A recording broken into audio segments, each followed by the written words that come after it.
বেরিয়ে গেছি ট্রেনিং করতে। এই তো গোবিন্দরা আর অভিজিৎ গেল ওখানে মেডিকেলে নিতে, কি নিতে গেল, কি নিতে গেল, ওআরএস পাউডার নিতে গেল। তো তুমি গোবিন্দ দোকান থেকে কোনো কিছু না খাই আজ ট্রেনিং, সকালে ট্রেনিং করেছে তো, আর এখনো না খাইয়ে বেরিয়ে গেছে। মানে কতটা ট্রেনিং এর জন্য ঝুঁকটা আছে এটা শেখা উচিত। আর আমরা ঘরে একদম পুরো খাবার দাবার মোচড়াই নিয়েও আসছি, তো তাও আমাদের এনার্জি নেই, আমাদের জন্যই যাচ্ছে, আমাদের সাপোর্টিং করতে। এমনি তো টুর্নামেন্টের নামছে নাই, যাচ্ছে আমাদের খুবই ভালো লাগলো। প্রোগ্রাম ক্যান্সেল না কি জানি না, এটা আমাদের ক্লাবের জায়গাটা বলে সব দিকটা অন্ধকার, কারণ কেউ আসেনি এখন, আমরা এসেছি। মনে তো হয় প্রোগ্রাম আর হবে না। দিনের রাতে ট্রেনিং করে কেমন লাগছে? জীবন জল হচ্ছে, কিন্তু কেমন লাগছে রে? ইয়া ঠিক হবে, ক্রেটিন পার্টি ওটা বলো গোবিন্দ।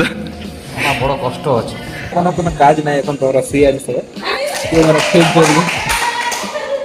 তো ট্রেনিং করতে আসলে হালকা ফুলকা ট্রেনিং হলো, এখন খাওয়া রান্না হচ্ছে দেখতে পাচ্ছি, যদি দেখা যাচ্ছে। তো এখন শুধু টাইম পাস করছি।